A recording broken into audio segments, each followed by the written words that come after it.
Hi, my name is Katie. I'm 33 years old. I am a nurse practitioner at UPMC Memorial Hospital in York, and I am a breast cancer survivor.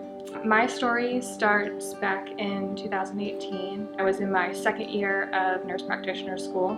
I was in the shower one day and just noticed a small amount of white drainage from my right nipple. It went away and I didn't think much of it after that. So a couple weeks later, I noticed it come back. At no point during this did I ever think cancer or really that anything was wrong. It progresses into a small ulcer. Some things were starting to run through my mind at that time about what this could be. I thought I was 30 years old at the time. I was already so busy. I really didn't have time to go to the doctor, and so I kind of put it off a little bit longer. Fast forward to the end of 2019. I had moved back home to Pennsylvania to finish school. I was busy with clinicals every week. I was still working. I was keeping an eye on this because it was still kind of coming and going, but as soon as I thought I was ready to see a doctor, it would start healing. And I thought, no, I need to give it a couple more weeks. But I took a moment and thought, you know, this has been going on for several months. I had a mammogram done, and my first mammogram, they didn't find anything concerning. This was not at UPMC. Getting ready to start my new job as a nurse practitioner, I was very excited about that. And looking for jobs, I found UPMC Memorial, and I found a position in the ICU, which is what I've been looking for. I've been an ICU nurse for 8 years prior to finishing school, and it seemed like the perfect job for me.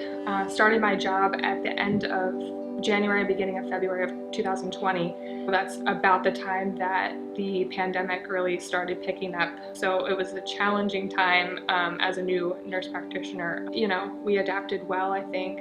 I got settled in and then decided I needed to follow up on this ulcer because I was still having issues with it. In May of 2020, I went to see Dr. Mudge. She did a biopsy right there in the office. 5 days later, she called me and said, "You have breast cancer." And I had already looked up all kinds of things. Being in the healthcare field, I wanted to know as much as I could, but it was still shocking to find out that I did have cancer. So Dr. Mudge made an appointment with me a couple days later to go in and see her in the office and discuss findings of the pathology and what the details were going to be for treatment to start. And so I thought this was going to be a simple lumpectomy, maybe a little radiation, and done. But it was a little bit more involved than that. I found out that I was HER2 positive and hormone positive, so triple positive. Which means I needed chemotherapy, I needed surgery, and possibly radiation. And that was a lot to take in. She also told me that, you know, since I'm young, I would need genetic testing. She also handed me a packet about fertility, and she said, you know, just look through this whenever you have time. And I sort of hadn't thought about that part of it at all. I was thinking all about cancer, you know, surgery, chemo, radiation. I hadn't thought really about everything else that it would affect.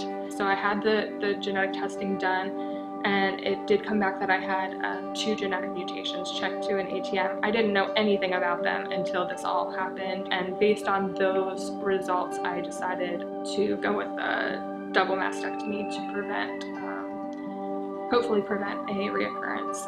When I saw the price tag of freezing your eggs, I was like, there's no way I could ever afford to do that. It was just like my heart sank because I knew that I still wanted to have kids, and I knew that I couldn't afford to do the egg preservation. So I went and did the appointment with the fertility doctor, and they actually made me aware of 2 programs that help young cancer patients. Maybe with that, I could afford to do this. And so I went to them and said, you know, I can't afford to pay for this all up front because I've already started paying for medical bills. I could afford maybe 1/5 of the total cost that day. And I told them that, and they said, you pay what you can and we're gonna cover the rest. And try not to get emotional whenever I talk about this, but I just felt like so relieved. Having to worry about surgery and chemo and losing my hair and losing my, you know, femininity, essentially, and then losing my ability to have children as well. Just having that part taken care of, to know that I could, you know, do this egg preservation, have that done, and then worry about getting better and worry about everything else that I was about to face was just, I can't explain how grateful I am for UPMC, for the cancer center. So I was able to preserve 30 eggs, which is really good. I had my surgery on July 2nd.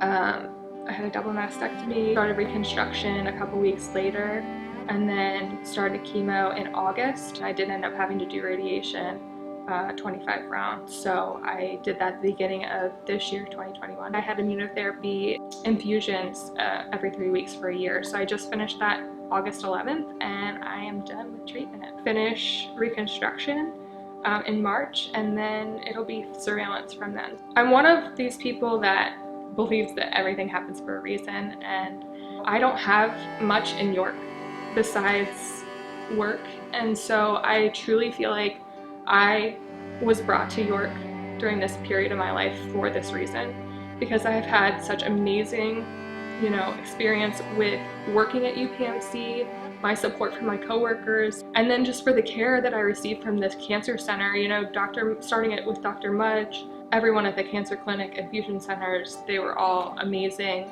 I'm forever grateful. Thank you for letting me tell my story and for listening, and thank you for supporting UPMC.